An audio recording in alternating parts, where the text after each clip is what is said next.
ஒரு தடவை கலைவாணர் என்.எஸ். கிருஷ்ணன் பேராசிரியர் கல்கியை சந்திச்சு பேசிக்கிட்டு இருந்தாராம். கலைவாணர் கல்கியை பார்த்து, எனக்கு கதை எழுத ஆசையா இருக்கு, எப்படி எழுதுறதுன்னு கேட்டாராம். கதை எழுதுறதுக்கு 4 மை வேணும்னாராம் கல்கி. அப்படியா, அப்படின்னா என்னென்ன கலர் மை அப்படின்னு கேட்டிருக்காரு கலைவாணர் சிரிச்சுக்கிட்டே. நான் சொன்னது கலர் மை இல்லை, அது வேற மை. அதாவது கதை எழுதுறதுக்கு தேவைப்படுகிற 4 மை எதுன்னா, 1 திறமை, 2 பேணாமை, 3வது தனிமை, 4வது பொறுமை அப்படின்னாராம். உடனே கலைவாணர், உங்கள் யோசனை அருமை அப்படின்னாராம். அதுதான் கலைவாணர். பொதுவாக எழுத்தாளர்கள் எழுதுகிற மாதிரி நடந்துக்கிறது இல்லை. ஆனால் கலைவாணர் என்ன சொல்லுவாரோ அதே மாதிரி நடந்துக்குவார். எல்லாருக்கும் எல்லாம் கிடைக்கணுங்கிற கருத்தை சினிமா படங்களில் வலியுறுத்துவார். அதே மாதிரி நடைமுறை வாழ்க்கையிலேயே எல்லாருக்கும் எல்லாமும் கொடுப்பார். பணம், பதவி, புகழ் இப்படி எதுவுமே இல்லாத ஒரு சாதாரண மனுஷனாக இருந்தால் கூட இவர் மனுஷனுக்கு கொடுக்குற மரியாதையில் கொஞ்சமும் குறைச்சல் இருக்காது. இந்த குணம் சாதாரணமாக எல்லாருக்கும் இருக்கிறது இல்லை. அவர் சினிமா தியேட்டருக்கு போய் சினிமா பார்க்குறது வழக்கம். அவர் வந்திருக்கிறாருங்கிறது தெரிஞ்சா போதும், வெளியில பிச்சைக்காரங்க வந்து கூடிடுவாங்க. இது அவருக்கு தெரியும். வெளியில நம்மளை நம்பி ஒரு கூட்டம் காத்துக்கிட்டு இருக்குமேன்னு நினைப்பார். உடனே ஒரு 100 ரூபா நோட்டை கொடுத்து சில்லறையா மாத்திட்டு வர சொல்லுவார். படம் முடிஞ்சு வெளியில வர்றப்போ சில்லறையோட வருவார். எல்லாருக்கிட்டையும் கொடுத்துருவார். ஏன்னா எல்லாரும் தேடிட்டு வருவாங்க அவரை. என்ன எல்லாரும் சௌக்கியமா இருக்கிறீங்களா அப்படின்னு பிரியமா விசாரிப்பார். ஏதோ ரொம்ப நெருங்கின சொந்தக்காரங்களை விசாரிக்கிறது மாதிரி விசாரிப்பார். தன்கிட்ட இருக்கிற சில்லறையை எல்லாருக்கும் சமமாக பிரித்து கொடுத்துட்டு தான் அங்கேருந்து புறப்படுவார். ஒரு நாள் அது மாதிரி புறப்படுற சமயத்தில் ஒரு சின்ன பையனுக்கு சில்லறை எதுவும் கிடைக்கல கொடுக்கறதுக்கு. இது கலைவாணருக்கு தெரியாது. காரில் ஏறி புறப்பட்டு போயிட்டார். அந்த பையன் காரை பிடிச்சிக்கிட்டு பின்னாடியே ஓடியாந்துருக்கிறான். ஐயா, நீங்களே இல்லைன்னு சொன்னால் நான் என்ன பண்ணுறது? இன்னைக்கு பட்னி தான், அம்மாவுக்கு வேற உடம்பு சரியில்லை அப்படின்னு கத்திக்கிட்டே ஓடியாந்தானா. கலைவாணர் கவனிச்சிட்டார். உடனே காரை நிறுத்த சொன்னார். இறங்கினார். அந்த சின்ன பையனை கட்டி பிடிச்சிக்கிட்டு, என்னை மன்னிச்சுக்கப்பா, நான் கவனிக்காமல் வந்துட்டேன் அப்படின்னு சொல்லி அழ ஆரம்பிச்சிட்டாராம். இன்னொரு தடவை இதே மாதிரி ஒரு தியேட்டர்லேருந்து வெளியில் வந்திருக்கிறார். ஒரு ஆள் அவர்கிட்ட வந்து நின்றுருக்கார். அவர் கொடுக்கறதுக்கு இவர்கிட்ட பணம் இல்லை. பணம் இல்லையாப்பா அப்படின்னாராம். உங்ககிட்டே இல்லையா அப்படின்னாராம் அவர். கலைவாணருக்கு மனசு ரொம்ப சங்கடமாக போச்சு. உடனே புறப்பட்டு வீட்டுக்கு போனார். அங்கங்கே தேடி பார்த்து அங்கிருந்த கொஞ்சம் நெஞ்ச சில்லறை எடுத்தார். காரு டிரைவரை கூப்பிட்டார். தியேட்டர் வாசல்ல நின்றுகிட்டு இருந்த ஆசாமியோட அங்க அடையாளங்களை சொன்னார். காரை எடுத்துகிட்டு போய் அந்த ஆளை கண்டுபிடிச்சி இந்த காசை கொடுத்துட்டு வா அப்படின்னு அனுப்பி வச்சாராம். பிச்சை போடுறதுக்காக காரை அனுப்புனதாக வேற யாரை பற்றியாவது நீங்கள் கேள்விப்பட்டிருக்கிறீங்களா? அவர் ஒரு வித்தியாசமான மனிதர், வித்தியாசமான கலைஞர். கலைவாணரோட சகோதரர் கல்யாணம் நடந்தது. அதில் தியாகராஜ பாகவதர் கச்சேரி முடிஞ்ச உடனே அதில் சம்பந்தப்பட்ட கலைஞர்களுக்கெல்லாம் கலைவாணர் பரிசுகள் கொடுக்குறார்.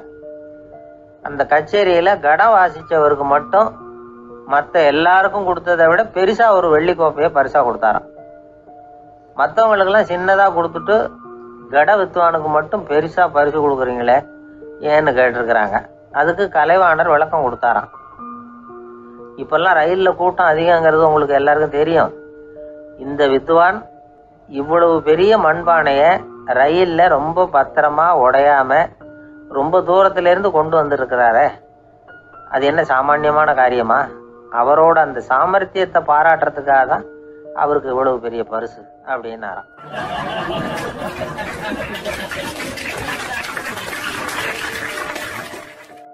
வாழ்க்கையில் ரொம்பவும் அடிபட்டு அல்லல் பட்டுக்கிட்டு இருக்கிற ஒருத்தர் வந்தார். மனசு ரொம்பவும் நொந்து போய் பேசினார்.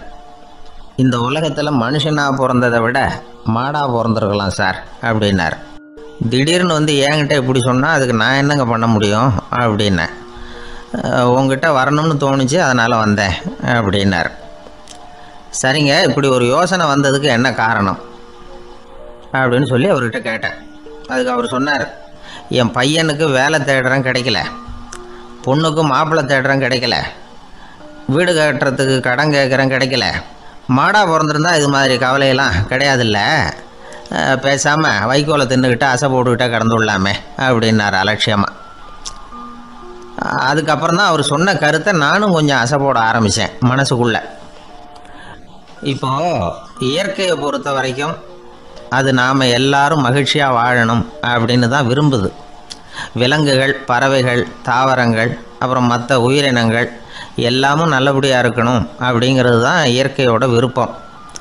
அதில் ஒன்றும் சந்தேகம் இல்லை. இயற்கையோட அமைப்பை கொஞ்சம் கவனித்து பார்த்தா அதை நாம் நல்லா புரிஞ்சுக்கலாம். இருந்தாலும் இந்த ஆள் சொன்னதை கேட்ட பிறகு தான் ஒரு முக்கியமான வேறுபாடு புரிஞ்சுது. அதாவது இந்த உலகத்தில் உள்ள முக்கியமான பிரச்சனைகள் 6. அந்த 6 பிரச்சனைகளும் ஆடு மாடுகளுக்கு கிடையாது, மரம் செடி கொடிகளுக்கு கிடையாது. ஆனால் மனுஷன் அந்த 6 பிரச்சனைகளையும் சந்திக்க வேண்டியிருக்கு. சரி, அந்த 6 பிரச்சனைகள் என்னென்ன தெரியுமா? முதல்ல இந்த ஆடு மாடுலாம் நமக்குன்னு சொந்தமாக ஒரு வீடு இல்லையே அப்படின்னு கவலைப்பட்டுக்கிட்டு இருக்கிறதில்ல. ஆனால் மனிதனுக்கு வீடு தேவைப்படுது. இது ஒரு வித்தியாசம். இப்போ 2வது பிரச்சனை என்னென்னா ஆடை பிரச்சனை. ஒரு கோழியோ சேவலோ நாம் போட்டுக்கிறதுக்கு ஒரு சட்டை இல்லையே அப்படின்னு கவலைப்படுறதில்ல. ஆனால் மனுஷனுக்கு அந்த கவலை உண்டு. சரி, இப்போ 3வது என்னென்னு பார்த்தா கல்வி பிரச்சனை. ஒரு பசுமாடு கவலையோடு நின்றுக்கிட்டு இருக்கு அப்படின்னு வச்சுக்குவோம். நீங்கள் அதுக்கிட்ட போய் ஏன் பசுமாடை கவலையோடு நின்றுக்கிட்டு இருக்கிற அப்படின்னு கேட்குறீங்க. என் கண்ணுக்குட்டிக்கு எல்கேஜியில் இடம் கிடைக்கல, டொனேஷன் கொடுக்கறதுக்கு கையில் பணமும் கிடையாது, சிபாரிசுக்கு யாரை பிடிக்கிறதுன்னு தெரியல, இப்படியா சொல்லிகிட்டு இருக்கோம். அதுக்கு அந்த கவலையெல்லாம் கிடையாது. ஆனால் மனிதனுக்கு அந்த கவலை உண்டு. 4வது என்னென்னு பார்த்தீங்கன்னா வேலைவாய்ப்பு பிரச்சனை. வேலை கிடைக்கலையே அப்படின்னு வேப்ப மரம் கவலைப்படுறதில்ல, ஆனால் மனுஷன் கவலைப்படுறான். 5வது என்னென்னு பார்த்தா கல்யாண பிரச்சனை. எருமை மாடு பசு மாடு எல்லாம் பொண்ணுக்கு மாப்பிள்ளை தேடிட்டாலே இது பேப்பரில் மணமகன் தேவை அப்படின்னு விளம்பரமாக கொடுக்குது, அதெல்லாம் கிடையாது. 6வது என்னென்னு பார்த்தீங்கன்னா பணம் சம்பந்தமான பிரச்சனை. ஆடு மாடுலாம் பணத்தை சேமிக்கணும்னோ ஏதாவது நிதி நிறுவனத்தில் முதலீடு பண்ணணும்னோ நினச்சிக்கிட்டு இருக்கிறதில்ல. பணத்தை எப்படி காப்பாற்றுறது அப்படிங்கிற கவலையும் அதுகளுக்கு கிடையாது. குதிரை குளம்போடு பிறக்குது, அதனால் அது காடு மேடெல்லாம் கவலை இல்லாமல் தெரியலாம். ஆடு உடம்பில் ரோமத்தோடு பிறக்குது, அதனால் அது குளிரை பற்றி கவலைப்பட வேண்டிய அவசியம் இல்லை. ஆனால் மனுஷனை பார்த்திங்கன்னா அவன் தான் ஒன்றுமில்லாமல் பிறக்கிறான். ஏன் இந்த பாகுபாடு அப்படின்னு கேட்டால் இதை பற்றி கொஞ்சம் சிந்தித்து பார்க்கணும். அதாவது இந்த சந்தேகத்தை ஒரு பெரியவர்கிட்டையும் கேட்டேன். அவர் சொன்னார் இதுக்கு பதில். அவர் இதே கேள்வியை இயற்கை கிட்ட கேட்டாராம். இயற்கை பதில் சொல்லிச்சான். வேறு யாருக்கும் கொடுக்காத ஒரு வலுவான கருவியை, ஒரு பவர்ஃபுல் வெப்பன் மனுஷனுக்கு கொடுத்துருக்குறேன்னு, அந்த கருவியை உபயோகப்படுத்தி அந்த 6 பிரச்சனையை மட்டும் இல்லை 6 கோடி பிரச்சனைகள் இருந்தாலும் அதையெல்லாம் சமாளிக்கலாம். அது கருவி என்ன தெரியுமா? அதுதான் 6வது அறிவு.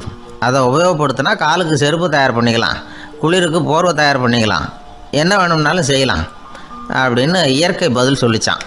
அதனால் நாம் செய்ய வேண்டியது என்னென்னா இயற்கையை முதல்ல சரியாக புரிஞ்சுக்கணும். இயற்கையின் படைப்பையே நாம் சரியாக புரிஞ்சுக்கிறது இல்லையா, அதுதான் வேதனை. இந்த கதையை கேளுங்க. இப்போ நகரத்திலேருந்து ஒரு ஆள் கிராமத்துக்கு வந்தான். அங்கே ஒரு சிறுவன் மாடு மேய்ச்சிக்கிட்டு இருந்தான். நகரத்து ஆள் சொன்னான், எவ்வளோ அழகான பசு, அது சரி இதுக்கெல்லாம் ஏன் கொம்பு இல்லைன்னா. இதுக்கு அந்த பையன் பதில் சொன்னான், பசுமாட்டுக்கு கொம்பு இல்லாததுக்கு பல காரணங்கள் உண்டு. கண்ணுக்குட்டியாக இருந்தால் கொம்பு இருக்காது, பசு வளர்ந்து பெருசானதுக்கு அப்புறம் தான் கொம்பு முளைக்கும், இது ஒரு காரணம். சில சமயம் வளர்கிற கொம்பை எடுத்து விடுறது உண்டு, அது ஒரு காரணம். ஆனால் இதுக்கு ஏன் கொம்பு இல்லைன்னு கேட்குறீங்க. அதுக்கு என்ன காரணம்னா இது பசு இல்லை குதிரை அப்படின்னானா.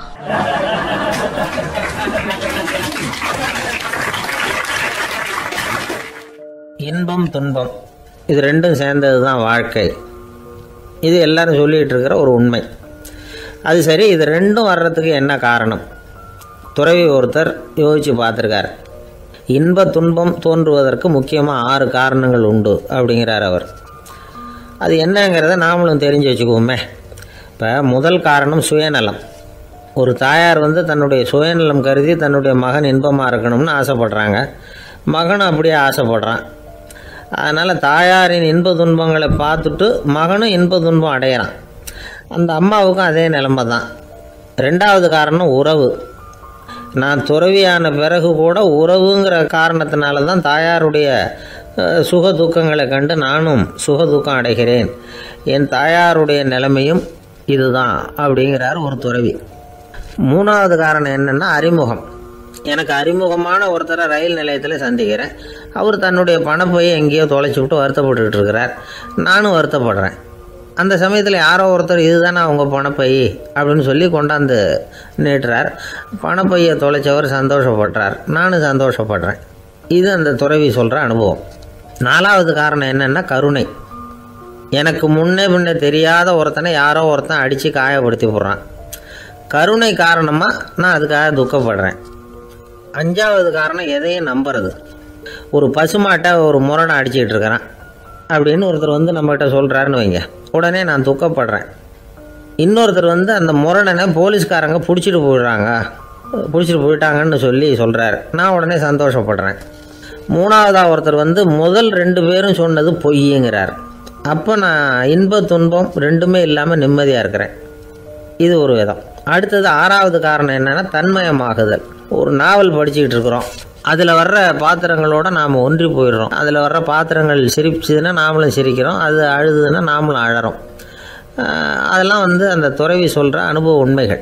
இன்ப துன்பம் இது 2ம் தோன்றுவதற்கு சுயநலம், உறவு, அறிமுகம், கருணை, எதையும் நம்புறது, தன்மயமாகிறது, இது எல்லாம் தான் முக்கிய காரணம் அப்படின்னு அவர் சொல்கிறார். ஆக கூடி ஒட்டு மொத்தமாக யோசனை பண்ணி பார்த்தா பிற பொருள்கள் மீது பற்றுதல் காரணமாக தான் நாம் வந்து இன்ப துன்பம் அடையிறோம் அப்படிங்கிறத புரிஞ்சிக்க முடியுது. மனுஷன் வந்து இன்ப துன்பம் அடையிறதுக்கு 7வது காரணம் கூட ஒன்று உண்டு அப்படின்னு சொல்லிகிட்டே வந்தார் ஒருத்தர். அது என்ன அப்படின்னு கேட்டோம். அதுதான் சார் இந்த நீங்கள் சொல்லிட்டு வர்ற இன்று ஒரு தகவல்னார். எப்படி சொல்கிறீங்கன்னு கேட்டோம். இன்று ஒரு தகவல் கேட்க ஆரம்பிக்கிறப்போ மனசில் இன்பம், ஆரம்பித்த உடனே இது ஏற்கனவே கேட்ட சமாச்சாரமாச்சே அப்படின்னு நினைக்கிறப்போ துன்பம் அப்படின்னு அதுக்கு ஒரு விளக்கம் கொடுத்தார் அவர்.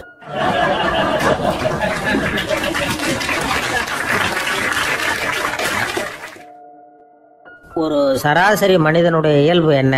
இன்பம் வந்தால் துள்ளி குதிப்பான், துன்பம் வந்தால் சோர்ந்து போய் ஒரு மூலையில் உட்காந்துருவான். இவன் தான் சராசரி மனிதன். ஆனால் ஒருத்தன் இன்பம் வந்தால் அதுக்காக மகிழ்ச்சி அடையிறதில்ல, துன்பம் வந்தால் அதுக்காக சோர்ந்து போகிறதில்ல அப்படின்னு வச்சுக்கோங்க. அப்படி இருந்தால் அவன் சாதாரண ஆள் கிடையாது. ஒரு ஊரில் ஒரு ஞானி இருந்தார். அவரை தேடிட்டு ஒரு பெரியவர் வந்தார். ஐயா, ஞானத்தில் சிறந்த ஞானம் எது அப்படின்னு கேட்டாராம். இதுக்கு அந்த ஞானி என்ன பதில் சொன்னார் தெரியுமா? இன்பத்தினால மகிழ்ச்சி அடையாமலும் துன்பத்தினால சோர்வு அடையாமலும் இருக்கிறது தான் அந்த ஞானம், பெரிய ஞானம் அப்படின்னாராம். சரி சுவாமி, அப்படிப்பட்ட ஞானம் உங்களுக்கு எப்படி வந்ததுன்னு கேட்டிருக்காரு இவர். அதை நான் ஒரு கழுதைகிட்ட இருந்து கற்றுக்கிட்டேன் அப்படின்னாராம் அவர். இவருக்கு ஒன்றும் புரியல, ஒரு மாதிரியாக முழிச்சிருக்கிறார். இதை அவர் புரிஞ்சுக்கிட்டார். நீங்கள் நாளைக்கு காலையில் நம்முடைய ஆசிரமத்துக்கு வாங்க, புரிய வைக்கிறேன்னாராம். சரின்னு அவர் போயிட்டார். மறுநாள் காலையில் ஆசிரமத்துக்கு வந்து சேர்ந்தார். ஞானி அவரை கூப்பிட்டு உட்கார வச்சார். வாங்க வந்து இப்படி உட்காருங்க, கொஞ்சம் நேரத்தில் இந்த வழியாக ஒரு கழுதை போகும், அதை கவனித்து பாருங்கன்னாராம். இவருக்கு இன்னமும் ஒன்றும் புரியாமல் போச்சு, ஒரே குழப்பம். இருந்தாலும் அந்த ஞானி சொன்னது மாதிரியே உட்காந்துருக்கிறார். கொஞ்சம் நேரத்தில் இந்த வழியாக ஒரு கழுதை போச்சு. அது முதுகு நிறைய அழுக்கு மூட்டைகள், அதை சுமந்துக்கிட்டு போகுது. ஒரு செலவு தொழிலாளி அதை ஓட்டிகிட்டு போகிறார். கொஞ்சம் தூரத்தில் ஒரு ஆறு இருக்குது, அங்கே போய் துணியெல்லாம் சுத்தப்படுத்திக்கிட்டு சாயந்தரமாக திரும்பி இந்த வழியாக வருவாங்க. ஞானி சொன்னது மாதிரியே இந்த பெரியவர் அழுக்கு மூட்டையை சுமந்துக்கிட்டு போகிற அந்த கழுதையை கவனித்தார். கழுதை போயிட்டுது. அதுக்கப்புறம் ஞானியை திரும்பி பார்த்தார். இப்போ அந்த ஞானி சொன்னார், சாயந்தரம் வரைக்கும் நீங்கள் இங்கேயே இருக்கணும்னார். அதே மாதிரி இவர் இருந்தார். சாயந்தரமாக அந்த ஞானி சொன்னார், ஐயா இப்போ கொஞ்ச நேரத்தில் அந்த கழுதை இந்த வழியாக திரும்பி வரும், அதையும் கவனித்து பாருங்கன்னார். இவரும் கவனித்து பார்க்குறார். கழுதை வந்தது. அது முதுகில் சலவை செய்யப்பட்ட துணி மூட்டை, அது பாட்டுக்கு சுமந்துக்கிட்டு போய்கிட்டு இருக்குது. பெரியவருக்கு ஒன்றும் புரியல, பொறுமை இழந்துவிட்டார். சரி சுவாமி, இந்த கழுதைக்கும் உங்கள் ஞானத்துக்கும் என்ன சம்பந்தம் அப்படின்னார். இப்போ அந்த ஞானி விளக்கினார். ஐயா, இந்த கழுதை இதே மாதிரி தினமும் காலையில் அழுக்கு மூட்டைகளை சுமந்துக்கிட்டு ஆற்றுக்கு போகுது, மாலையில் வெண்மையான சுத்தமான துணிகளை சுமந்துக்கிட்டு திரும்பி ஊருக்கு போகுது. காலையில் இது போகும் பொழுது முதுகில் அழுக்கு மூட்டைகளை சுமந்துக்கிட்டு போகிறோமேங்கிற வருத்தமும் அதுக்கு கிடையாது. சாயந்தரம் திரும்பி வரும்பொழுது சுத்தமான துணிகளை சுமந்துக்கிட்டு வர்றோமேங்கிற மகிழ்ச்சி அதுக்கு இல்லை. இதை பார்த்து தான் நானும் அது மாதிரி ஞானத்தை கற்றுக்கிட்டேன் அப்படின்னாராம். அதனால் யார் கற்றுக் கொடுக்குறாங்க அப்படிங்கிறத விட எதை கற்றுக்கிறோம் அப்படிங்கிறது தான் முக்கியம். ஒரு சினிமா பார்க்குறோம், ஒரு அருவி கொட்டுறது மாதிரி காட்சி வருது, தண்ணீர் வழியுது. படம் முடிஞ்சதும் பார்த்தீங்கன்னா அந்த திரை என்ன நனைஞ்சு போயா இருக்கும். ஒரு தீப்பிடிச்சு எரியிற காட்சியை சினிமாவில் பார்க்குறீங்க. காட்சி முடிஞ்சதும் அந்த வெண் திரையே கருகி போயா இருக்கும். படத்தில் வர்ற தண்ணீரும் நெருப்பும் அந்த திரையை பாதிக்கிறது இல்லை. நாம் அந்த திரை மாதிரி இருக்கிறதுக்கு கற்றுக்கணுமா. அந்த பக்குவம் வந்துவிட்டதுன்னா இன்பமும் துன்பமும் நம்ம எதுவும் செய்யாது. ஒரு சினிமாவை பார்க்குற வரைக்கும் சிரிக்கலாம், அழலாம். பார்த்துட்டு வெளியில் வரும்பொழுது அழுதுகிட்டே வரக்கூடாது. ஒருத்தர் வந்தார், அப்படி படம் முடிஞ்சு வெளியில் வரும்பொழுது அருவி மாதிரி கண்ணீர் சிந்திக்கிட்டே வரார். ஏன் சார் படம் அவ்வளவு சோகமா அப்படின்னு கேட்டார். இன்னொருத்தர், இல்லை சார் கூட்டம் ரொம்ப குறைச்சல் சார், மொத்தம் படம் பார்க்க வந்தவங்களே 15 பேர் தான் சார் அப்படின்னார் கண்ணீரை தொடச்சிக்கிட்டு. அதுக்கு நீங்கள் ஏன் சார் அழறீங்கன்னு கேட்டார் அவர். இந்த படத்தோட தயாரிப்பாளரே நான் தான் சார் அப்படின்னாரா இவர்.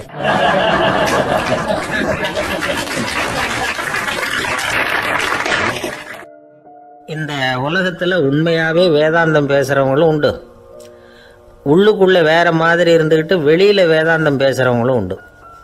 ஒரு ஆள் இருந்தார், அவரும் ஒரு கடை வச்சு வியாபாரம் பண்ணிக்கிட்டு இருந்தார். மகா கஞ்சன், யாருக்கும் எந்த உதவியும் செய்ய மாட்டார். எச்சில் கையென்ன ஈர கையை கூட உதற மாட்டார். அப்படிப்பட்ட மனுஷன். அந்த ஊருக்கு ஒரு முனிவர் வந்துக்கிட்டு இருந்தார். வருஷத்துக்கு ஒரு தடவை வருவார். ஒரு நாள் 2 நாள் இருப்பார், அப்புறம் போயிடுவார். அந்த முனிவர் வர்றப்போலாம் இந்த ஆள் எழுந்திரிச்சு ஓடி போய் அவரை வரவேற்பான். ரொம்ப பெரிய வேதாந்தி மாதிரி அவர்கிட்ட பேசிக்கிட்டு இருப்பான். காயமே இது போய் வெறும் காற்றடைத்த பையும்மா, சர்மம் தலைகாக்கும்மா. பணம் என்ன சார் பணம், இன்னைக்கு ஒருத்தன் கையில் இருக்கும், நாளைக்கு ஒருத்தன் கையில் இருக்கும், எல்லாம் மாயம். எனக்கு தான் இன்னமும் இந்த சம்சார பந்தத்திலிருந்து விடுபடுறதுக்கு நேரம் வரலேம்மா. அந்த முனிவரும் இந்த ஆள் இப்படி சொல்கிறத கேட்ட உடனே, ஏப்பா அப்படி சொல்கிற, இப்போ கூட நீ சரின்னு சொல்லு, உனக்கு தீட்சை கொடுத்து இதிலேருந்து விடுபடுற ஞானத்தை போதிக்கிறேன் பார். உடனே அந்த ஆள் என்ன சொல்லுவான் தெரியுமா, ஐயோ சாமி இப்போ அது எப்படிங்க முடியும், பிள்ளைங்கள்லாம் சின்ன சிறுசுங்க, அதுகளுக்கெல்லாம் ஒரு கல்யாணம் காட்சின்னு செஞ்சு கடமையை முடிச்சுட்டா நீங்கள் சொல்கிறபடி செஞ்சு விடலாம்மா. சரின்னு முனிவர் போயிடுவார். அடுத்த வருஷம் வருவார். இவன் வழக்கம் போல் வேதாந்தம் பேசுவான். சரி தீட்சை கொடுக்குறேன் வா அம்பார். பேரம் பேத்தியை பார்க்கணும், கோர்ட்டில் கேஸ் ஒன்று இருக்குது, அது முடியணும் அப்படின்னு தயங்க ஆரம்பிச்சிடுவான். எல்லாம் சொல்லுவான், ஆனால் குடிக்கிறதுக்கு தண்ணி கூட கொடுக்க மாட்டான். ரொம்ப வருஷம் கழித்து மறுபடியும் ஒரு நாள் அந்த ஊருக்கு முனிவர் வந்தார். இவன் கடைக்கும் வந்தார். அப்புறம் அங்கே கல்லாவில் நம்ம ஆள் இல்லை, அவன் புள்ள தான் உட்காந்துருக்கிறான். அப்பாவை போலவே பிள்ளையும் எழுந்திரிச்சு ஓடியாந்து முனிவரை வரவேற்றான். அப்பா எங்கன்னு விசாரிச்சார் முனிவர். ஐயோ அதை ஏன் கேட்குறீங்க சாமி, உங்ககிட்ட தீட்சை வாங்கி இந்த சம்சார பந்தத்திலேருந்து விடுதலை பெறணும்னு சொல்லிக்கிட்டே இருப்பார், அது நிறைவேறாமலே போய் சேர்ந்துட்டார். போன மாதம் ஒரு நாள் திடீர்னு நெஞ்சு வலிக்குதுன்னார், அவ்வளோதான் பொட்டுன்னு போயிட்டார் அப்படின்னு புலம்புனான் பையன். இதை கேட்டதும் முனிவர் சிரிச்சாரான். அவன் எங்கடா போவான், உன் அப்பா எங்கேயும் போகல, இதோ வாழை ஆட்டிக்கிட்டு உன் காலடியிலே இருந்துகிட்டு இருக்கான் பார் அப்படின்னு சொல்லி அங்கே நின்றுக்கிட்டு இருந்த ஒரு நாயை சுட்டி காட்டினாரான். என்ன சாமி சொல்கிறீங்க அப்படின்னு ஆச்சரியமாக கேட்டிருக்கான் பையன். உடனே முனிவர் அந்த நாயோட தலையில் ஒரு தட்டு தட்டி பேசுகிறா அப்படின்னாரான். உடனே அந்த நாய் வேதாந்தம் பேச ஆரம்பிச்சுட்டு தான், காயமே இது போய் வெறும் காற்றடைத்த பைய அப்படின்னு தான்.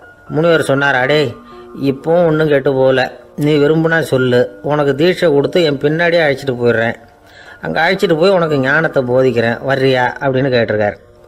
உடனே அந்த நாய் சொல்லிச்சான், ஐயோ அதை ஏன் கேட்குறீங்க சாமி, நான் உண்ணாமல் தின்னாமல் ஏராளமான சொத்து சேர்த்து வச்சுட்டேன், என் பிள்ளைங்க அதோட பெருமை தெரியாமல் ராத்திரி நேரம்லாம் கதவை திறந்து போட்டுட்டு தூங்கிடுவாங்க, அதனால் இப்படி நாயாக பிறந்து ராத்திரி பகலாக சுற்றி சுற்றி காவல் காத்துக்கிட்டு கிடக்கிறேன், இப்போ எப்படி சாமி வர முடியும் அப்படின்னு கேட்டுதான். அறியாமையிலேயே சுகம் கண்டு இப்படி இருக்கிற ஆளுங்களுக்கு எப்படி விடுதலை கிடைக்கும், எப்போ விடுதலை கிடைக்கும் அப்படின்னு கேட்குறார் தசாவதானி, திருக்குறள் பேர் ராமையா. அவர் கேட்குறது நியாயம் தானே. இந்த காலத்து பையன் ஒருத்தன் அப்பா கிட்ட சொன்னான், அப்பா இன்னைக்கு நான் 1 ரூபா மிச்சப்படுத்தி விட்டேன் அப்படின்னு. நானும் அப்படியா என்னடா பண்ணேன்னு கேட்டிருக்கார் அப்பா. டவுன் பஸ்ஸில் ஏறாமல் அது பின்னாடியே ஓடியாந்தேன், 1 ரூபா மிச்சம் தானே அப்படின்றான். அட பாவி, ஒரு ஆட்டோ பின்னாடி ஓடியாந்துருந்தா 10 ரூபா மிச்சமாயிருக்குமே, வேஸ்ட் பண்ணிட்டியே அப்படின்னாரான் அந்த அப்பா.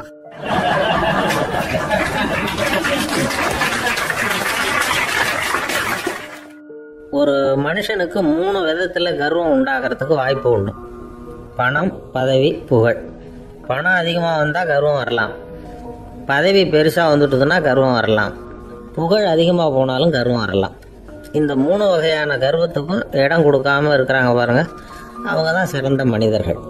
ஒரு பெரிய பொறுப்பில் இருக்கிறவங்களுக்கு கர்வம் வந்துடக்கூடாது. அப்படி வந்துட்டுதுன்னா அது எல்லாருக்கும் இடைஞ்சல். ஒரு ராஜா இருந்தார்.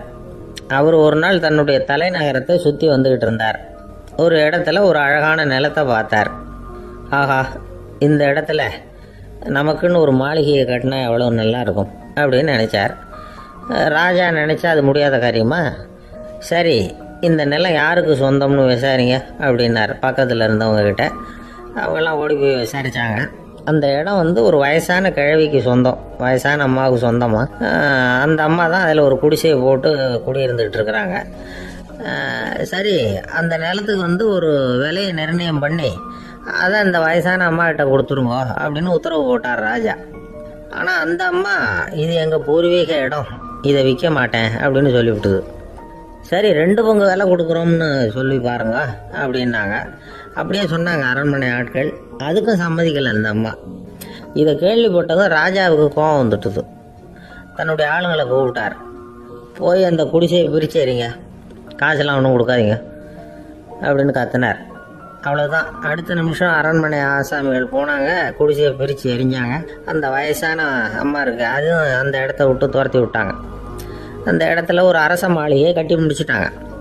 அந்த வயசான அம்மா பாவம், ராஜாவே இப்படி பண்ணால் யார்கிட்ட போய் முறையிட முடியும்? ஒரு ஞானி இருந்தார், அவர்கிட்ட போய் சொன்னாங்க. அவர் இவங்க சொன்னதை கேட்டு மனசில் வச்சுக்கிட்டார். ஒரு நாள் அந்த ராஜாவே இந்த ஞானியை கூப்பிட்டார். புதுசாக ஒரு மாளிகை கட்டியிருக்கிறேன், வந்து பாருங்கன்னு. சரின்னு சொல்லி இந்த பெரியவர் ஒரு நாள் இந்த மாளிகைக்கு போனார். சும்மா போகல, ஒரு கழுதையையும் ஓட்டிகிட்டு போனார். கொஞ்சம் சாக்குகள், வெத்து சாக்கு, அதையும் எடுத்து கழுதை முதுகில் போட்டு கழுதையை ஓட்டிகிட்டு போகிறார். ராஜா பார்த்தார். அவருக்கு இது ஆச்சரியமாக இருந்தது. என்ன இது, மாளிகைக்கு வந்துட்டு போங்கன்னு கூப்பிட்டா கழுதை சாக்கு இதெல்லாம் கொண்டு வராரு, ஒன்றும் புரியலையேன்னு நினச்சார். எதுக்காக இதெல்லாம்னு கேட்டார். அரசருடைய தோட்டத்திலேருந்து கொஞ்சம் மண் எடுத்துகிட்டு போகிறதுக்கு ஆசைப்பட்றேன், அதுக்கு நீங்கள் அனுமதி கொடுக்கணும் அப்படின்னாரு இவர். இது என்ன வேடிக்கையான கோரிக்கையாக இருக்குது அப்படின்னு நினச்சார் ராஜா. இருந்தாலும் மண் தானே கேட்குறாரு, எடுத்துகிட்டு போகட்டுமே அப்படின்னு நினச்சார். சரின்னு அனுமதி கொடுத்தார்.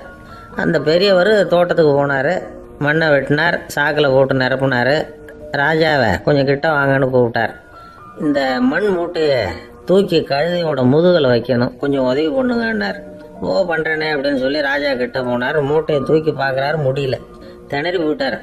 இப்போ அந்த ஞானி பேசினாராம்.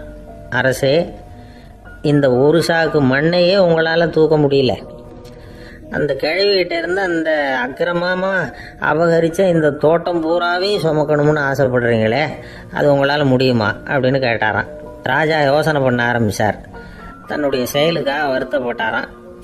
அந்த வயசான அம்மாவை உடனடியாக வரவழைச்சார். தாயே, தப்பு பண்ணிட்டேன், என்னை மன்னிச்சுக்குங்க, இன்னையிலேருந்து இந்த மாளிகையும் தோட்டமும் உங்களுக்கு தான் சொந்தம் அப்படின்னு சொல்லிவிட்டாராம். போகிறப்ப இந்த உலகத்திலேருந்து எண்ணத்தை எடுத்துகிட்டு போக போகிறோம், அதனால் ரொம்பவும் அலட்டிக்க வேண்டியதில்லை, கர்வப்பட வேண்டியதில்லை அப்படிங்கிறது ஒரு பெரிய உபதேசம். ஒரு பெரிய மனுஷன் சாக கிடந்தார், ரொம்பவும் அழுதார். ஏன் அழறீங்க அப்படின்னு கேட்டாங்க சுற்றி இருந்தவங்க. நான் சாகிறதுக்காக கவலைப்படலை, நான் நம்ம ஜனங்களுக்காக எவ்வளவோ காரியம்லாம் செஞ்சுக்கிட்டு வந்தேன். நான் செஞ்சுக்கிட்டு வந்த சேவையை இனிமேல் யார் செய்ய போகிறாங்க, அது யாரால் முடியும், அதை நினச்சி தான் அழறேன் அப்படின்னாராம். ஒருத்தர் முன்னாடி வந்தார். அதுக்காக நீங்கள் கவலைப்படாதீங்க, உங்கள் சேவையை தொடர்ந்து செய்யறதுக்கு என்ன மாதிரி இளைஞர் பட்டாலும் தயாராக இருக்குது, இருந்தாலும் எங்கள் கவலை என்னென்னா அப்படின்னு இழுத்தார். என்ன சொல்லுங்கன்னு கேட்டார் அவர். நீங்கள் இது வரைக்கும் என்ன சேவை செஞ்சுக்கிட்டு வந்தீங்க, அதுதான் எங்களுக்கு இன்னமும் புரியாத புதிராக இருக்குது அப்படின்னாராம் அவர்.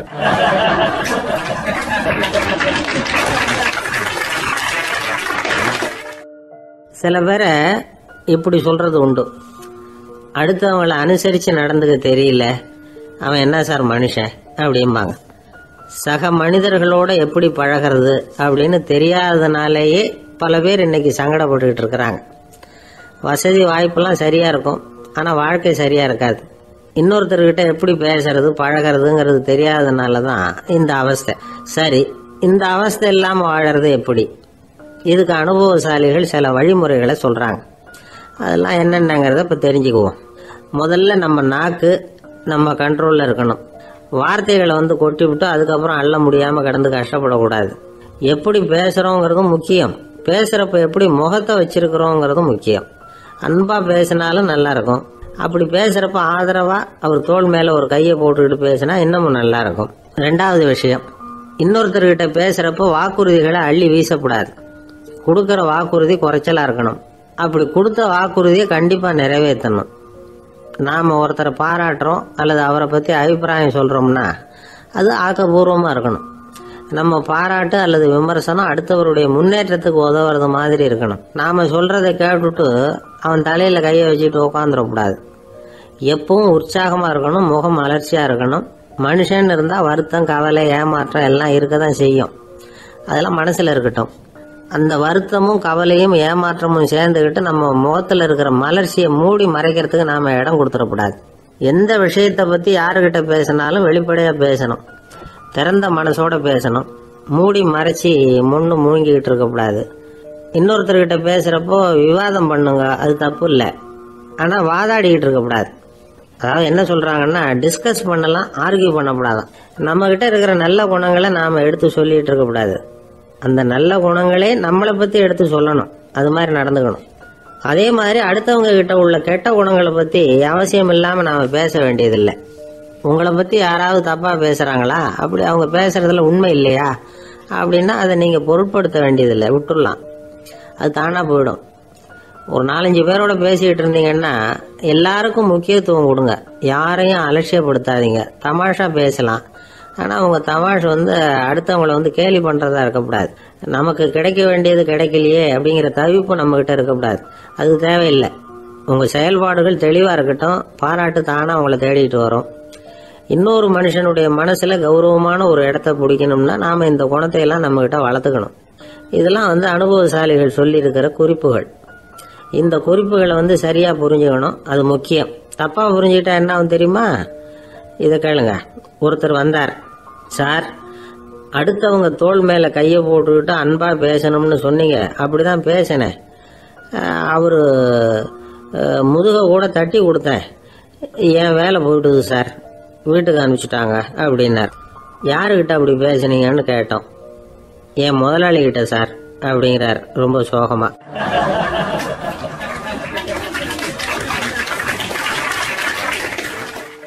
எனக்கு இது மட்டும்தான் சார் தெரியும், இதை தவிர வேற எதுவும் தெரியாது அப்படின்னு சொல்லிக்கிட்டே காலம் தள்ளுறவங்க ரொம்ப பேர்.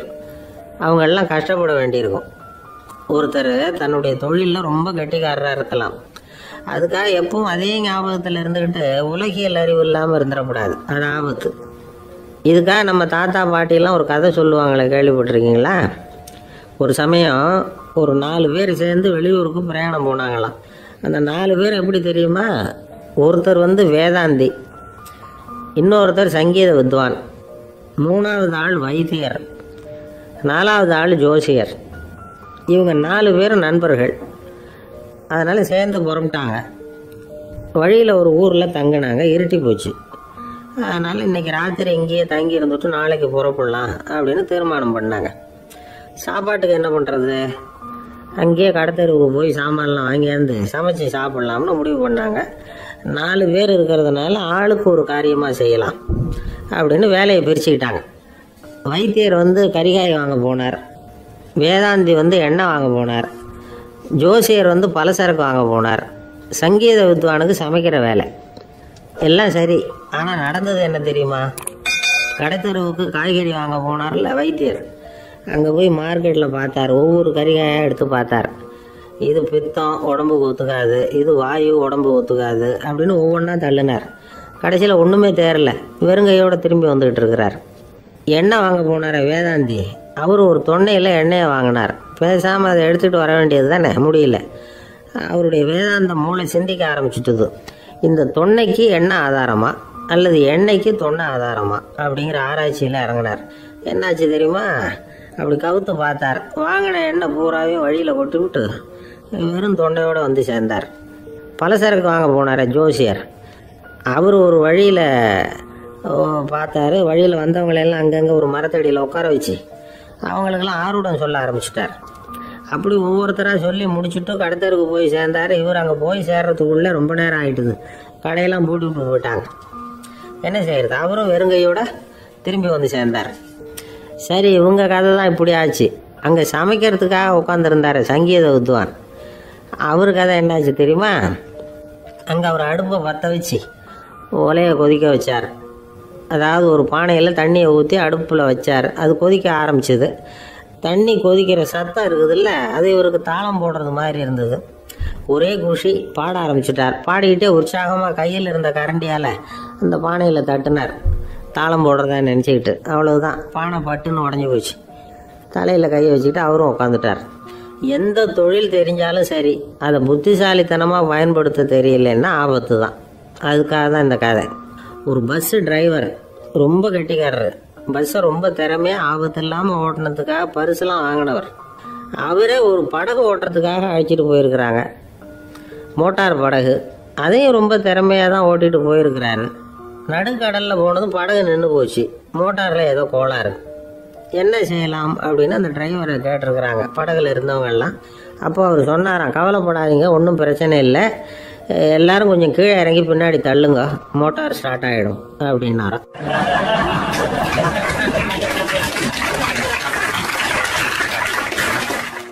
ஒருத்தன் வேகமாக ஓடி வந்தான். ஏப்பா அப்படி தலை தெறிக்க ஓடி வர்றேன்னு கேட்டேன். பின்னாடி துரத்திக்கிட்டு வருது சார் அப்படின்னா. ஏதாவது நாய் துரத்திக்கிட்டு வருது போல இருக்கு அப்படின்னு நினச்சி அவனுக்கு பின்னாடி பார்க்குறேன். கண்ணுக்கு எட்டின தூரம் வரைக்கும் எதுவுமே தெரியல. ஏன்பா எதுவும் ஒன்றை துரத்துறது மாதிரி தெரியலையேன்னு. நல்லா பாருங்கள் சார் அப்படின்னா. பார்த்துட்டு தான் சொல்கிறேன் என்ன. இதோ பாருங்கள் சார், இதுதான் என்னை துரத்துது அப்படின்னு அவன் காட்டுறான். அவன் சுட்டி காட்டின இடத்துல பார்த்தா அங்கே அவனுடைய நிழல் தான் தெரியுது. என்னப்பா சொல்கிற அப்படின்னு சொல்லி அவனை சந்தேகமாக பார்த்தேன். அதுக்கப்புறம் தான் விவரமாக பேசினான். சார், எனக்கு என் நிழலை கண்டா பிடிக்கிறதில்ல. எப்போ பார்த்தாலும் இது என்னையே பின்தொடர்ந்து வந்துக்கிட்டு இருக்குது. இதை என்னால் சகிக்கவே முடியல. இதை என்கிட்டேருந்து பிரிக்கிறதுக்கு எவ்வளவோ முயற்சிகள்லாம் பண்ணி பார்த்துட்டேன், முடியலன்னா.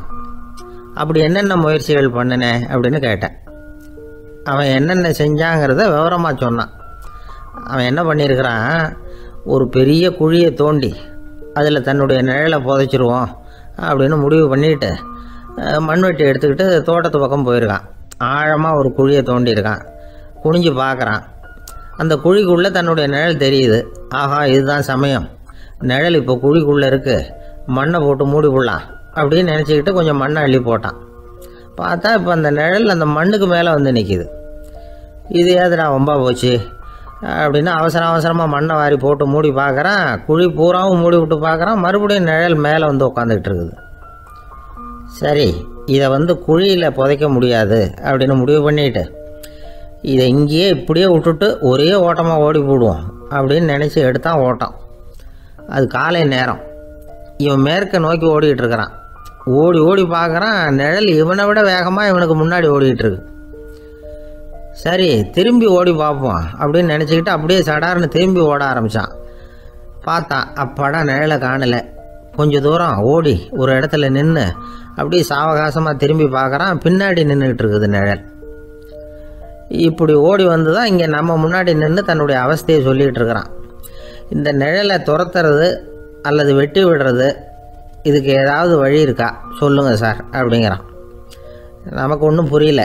அந்த நேரம் பார்த்து ஒரு பெரியவர் வந்தார். அவர்கிட்ட யோசனை கேட்டோம், என்ன செய்யலாம்னு. அவர் சொன்னார், இந்த பாருப்பா, நீ அங்கேயும் எங்கேயும் ஓடாத, அப்படியே கீழே படுத்துக்கொண்டார். அது நல்ல உச்சி வேலை. அவன் அப்படியே கீழே படுத்துக்கிட்டான். இப்போ அப்படி இப்படின்னு திரும்பி பார்க்குறான், நிழலை காணலை. அவன் இப்போ தான் நிம்மதியாக இருந்தான். இப்போ அந்த பெரியவர் சொன்னார், எல்லா மனிதர்களுமே இப்படி தான் ஓடிக்கிட்டு இருக்கிறாங்க. நான் எனது அப்படிங்கிற ஆணவம் தான் அவங்கள துரத்திக்கிட்டு இருக்கு. அதை விட்டுட்டு ஓடணும்னு நினச்சாலும் அது முன்னாடி வந்து நிற்கிது. பரம்பொருளை நோக்கி ஓடுறப்போ இந்த ஆணவம் பின்னாடி வந்து விடுது. பரிபூர்ண சரணாகதிங்கிற நிலையில் அது முழுசுமாக மறைஞ்சு விடுது. தன்னை உணர்கிற வேலை அது. அந்த நேரம் மனிதனுக்கு விடுதலை உணர்வு ஏற்படுகிற நேரம் அது. அப்படிப்பட்ட சுதந்திர மனிதர்களாக எல்லாரும் மாறி போயிட்டாங்கன்னா இந்த உலகமே இன்பமயம் அப்படின்னு ஒரு விளக்கம் கொடுத்தார் பெரியவர். நம்மால் ஒருத்தர் வேகமாக ஓடி வந்துக்கிட்டு இருந்தான். ஏன்டா அப்படி ஓடி வர்ற அப்படின்னு கேட்டார் எதிரில் வந்தவர். ஆசை துரத்துது, அதுதான் ஓடி வர்றேன்னா. உனக்கு என்ன ஆசைன்னு கேட்டார். எனக்கு ஒன்றும் ஆசை இல்லைங்க, என்னை எப்படியாவது பிடிச்சுடணும்னு போலீஸ்காரங்களுக்கு ஆசை. அந்த ஆசை இப்போ என்னை துரத்தி பின்னாடி வந்துக்கிட்டு இருக்குது. அதுதான் தப்பிச்சு வந்துக்கிட்டு இருக்கிறேன். குறுக்க நிற்காதீங்க சார், வழியை விடுங்க அப்படின்னு சொல்லிவிட்டு வேகமாக ஓடி மறைஞ்சான்.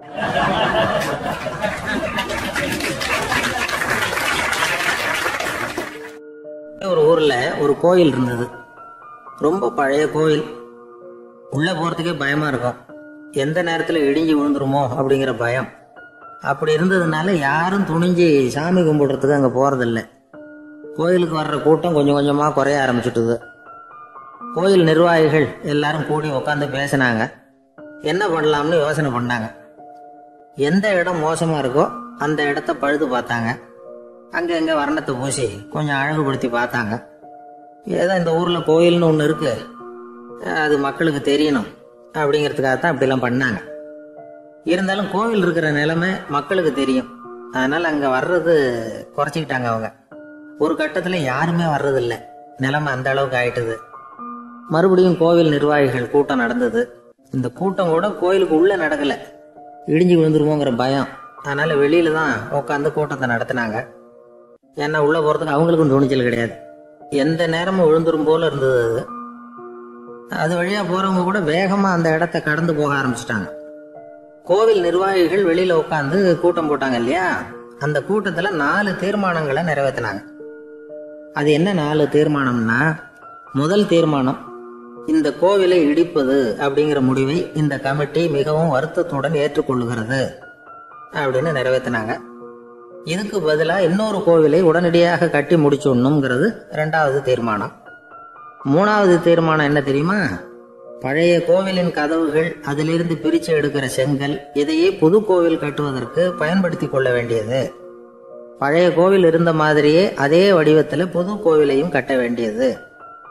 பழைய கோவிலின் அஸ்திவாரத்தை அப்படியே வச்சுக்கிட்டு அதுக்கு மேல நாம கோயிலை கட்டிக்க வேண்டியது. இதுதான் 3வது தீர்மானம். இதையும் கமிட்டி முழு மனசோட ஏத்துக்கிட்டது. இது வரைக்கும் சரி.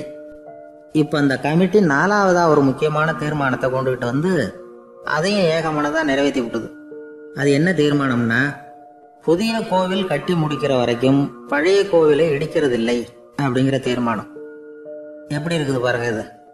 பழசை இடிக்காத வரையில அதே இடத்துல புதுசா எப்படி கட்ட முடியும்? பல விஷயங்கள்ல நாம நடந்துகிற முறையும் இப்படிதான் இருக்குதான். வாழ்க்கையில முன்னேறணும்னு ஆசைப்படுவோம். அதே நேரத்துல அந்த முன்னேற்றத்துக்கு எது தடையா இருக்கோ அதை விட்டு விடுறதுக்கும் மனசு வராது. வெளிநாட்டுல ஒரு பெரிய விருந்து நடந்துகிட்டு இருந்துதான். எல்லாரும் மது கோப்பையும் கையுமா அலைஞ்சுகிட்டு இருக்கிறாங்க.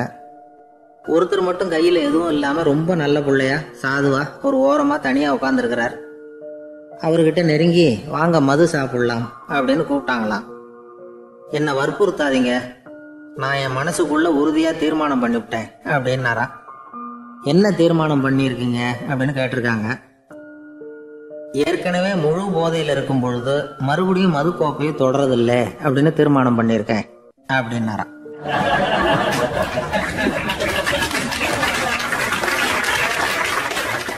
ஒரு பள்ளிக்கூடம், அதுல வசதியான வீட்டுக்குள்ள ஒருத்தன் படிச்சுக்கிட்டு இருந்தான். இன்னொரு ஏழை பையனும் அங்க படிச்சுக்கிட்டு இருக்கிறான். இவங்க 2 பேரும் ஒரே தெருவில் தான் இருக்கிறாங்க. பணக்கார வீட்டு பையன் பங்களாவில் இருந்தான். அவனுக்கு வேலை செய்யறதுக்காக சில வேலையாட்கள் உண்டு. அதனால அவன் நல்லா சாப்பிடுவான், தூங்குவான். ஏதோ வரணுமேங்கிறதுக்காக பள்ளிக்கூடத்துக்கு வருவான், போவான், அவ்வளவுதான். இந்த ஏழை பையன் இருக்கானே, அவன் அப்படி இல்லை. காலையில எழுந்திருப்பான், உடற்பயிற்சி பண்ணுவான், அவங்க வீட்டில் கிடைக்கிற சாதாரண உணவு அதை அளவோட சாப்பிடுவான், வீட்டில் உள்ள வேலைகளையும் செய்வான், பள்ளிக்கும் தவறாம வந்துடுவான். அவனுக்கு கூட பிறந்த சகோதர சகோதரிகள் 8 பேர். எல்லாரும் தன்னம்பிக்கையோட அவங்க வேலையை செஞ்சுக்கிட்டு இருந்தாங்க. இந்த பையன் எப்பவும் உண்மையை தான் பேசுவான், கடமையை ஒழுங்கா செய்வான். ஆசிரியர்களுக்கு இவனை ரொம்ப பிடிக்கும். அதனால இவனை அந்த பள்ளிக்கூடத்து மாணவர் தலைவனா ஆக்கியிருந்தாங்க. இது அந்த பெரிய இடத்து பையனுக்கு பிடிக்கல. மாணவர் தலைவனுக்கு பணிஞ்சு போறதுக்கும் அவனுக்கு விருப்பம் இல்லை. ஒரு நாள் வகுப்புல ஆசிரியர் எல்லா மாணவர்களுக்கும் ஒரு வேலை கொடுத்தார். எல்லாரும் அதை சுறுசுறுப்பா செஞ்சுக்கிட்டு இருக்கிறாங்க. இவன் மட்டும் சோம்பலா உட்காந்துருக்கிறான். ஆசிரியர் அந்த பக்கமா வந்தார். இதை பார்த்துட்டார். உடனே மாணவர் தலைவனா இருக்கிற அந்த ஏழை பையனை கூப்பிட்டார். பாருப்பா, ஏன் அந்த பையன் இப்படி சும்மா உட்காந்துருக்கிறான், என்னன்னு விசாரிச்சு சொல்லு அப்படின்னு சொல்லிவிட்டு உள்ள போயிட்டார். இவன் மெதுவா போய் அவன்கிட்ட விசாரிச்சான், ஏன் இப்படி சோர்ந்து போய் உட்காந்துருக்கிற அப்படின்னு. அவன் ரொம்ப அலட்சியமா அவனை திரும்பி பார்க்கறான். என்னோட சிரமம் உனக்கு என்ன தெரியும்? வீட்டில் என்னுடைய சௌகரியங்களை கவனிக்கிற வேலையாட்கள் 2 பேரும் இன்னைக்கு வேலைக்கு வரல. அதனால என்னோட வேலையெல்லாம் நானே கவனிக்கிற மாதிரி ஆயிட்டுது. அதனால சோர்ந்து போயிட்டேன் அப்படின்னு நான். அப்புறம் கேட்டிருக்கான், அது சரி, உன்னுடைய வீட்டில் உன்னுடைய வேலைக்காரங்க வராத போது நீ எப்படி சமாளிக்கிற அப்படின்னு கிண்டலாக கேட்டிருக்கான். அதாவது இவன் ஏழைங்கிறதையும் இவன் வீட்டில் வேலை செய்யறதுக்கு யாரும் இல்லைங்கிறதையும் இப்படி சொல்லி கிண்டல் பண்ணுறான். இந்த ஏழை பையனுக்கு இது புரிஞ்சுது, மனசு வேதனை போட்டுது. இருந்தாலும் வெளியில் காட்டியாமல் சிரிச்சுக்கிட்டே சொன்னானா, எனக்கு அந்த கவலையே கிடையாது, என்னுடைய உதவிக்கு நான் நினைச்ச உடனே என்னுடைய காரியத்தை செய்யறதுக்கு 8 பேர் எப்பவும் தயாராக இருப்பாங்க அப்படின்னு. இவன் இப்படி சொன்னதும் அவனுக்கு ஒரு மாதிரி ஆயிட்டு தான், தலையை குனிஞ்சுக்கிட்டே போயிட்டான். உள்ளே உட்காந்துருந்த ஆசிரியர் காதில் இது விழுந்தது. உடனே இந்த ஏழை பையனை உள்ளே கூப்பிட்டு போனாரு, கேட்டாரு, என்னப்பா அப்படி சொல்ற? இவன் பொய் சொல்ல மாட்டாங்கிறது அவருக்கு தெரியும், அவனை சமாளிக்கிறதுக்காக இப்படி ஒரு பொய்யை சொல்லியிருப்பாங்கிறதையும் அவரால் ஏற்றுக்க முடியல. ஏன்பா நீ நினைக்கிற காரியத்தை செய்ய 8 பேர் தயாராக இருக்கிறதா சொன்னியே, உன்னுடைய சகோதர சகோதரிகளை குறிப்பிட்டு அப்படி சொன்னியா அப்படின்னு கேட்டார். இல்லைங்க ஐயா, நான் அவங்கள குறிப்பிட்டு அப்படி சொல்லலைன்னா. அப்படின்னா பொய் சொன்னியா? இந்த சின்ன விஷயத்துக்கு அப்படி பொய் சொல்லலாமான்னார். ஐயா நான் பொய்யும் சொல்லலைன்னா. இவன் அப்படின்னா நீ சொன்னதுக்கு என்ன அர்த்தம்னார். இப்போ அந்த பையன் சொல்றான், ஐயா நான் நினைக்கிறத செய்து முடிக்க என் கூட இருக்கிற அந்த 8 பேர் யாருன்னா 2 காலு 2 கை வாய் மூக்கு கண்ணு காது ஆக மொத்தம் 8. இவங்க தான் அந்த வேலை ஆட்கள். நான் சொல்றதை செய்யறதுக்கு, நான் சொல்றதை கேட்கறதுக்கும் செய்யறதுக்கும் அவங்க எப்பவும் தயாரா இருக்காங்க. அந்த அளவுக்கு என்னுடைய பயிற்சிகள் பழக்க வழக்கங்கள் மூலமா அவங்கள நல்ல நிலைமையில வச்சிருக்கிறேன் அப்படின்னா. இந்த கதையை சுவாமி சின்மயானந்தர் சொல்றது வழக்கம்.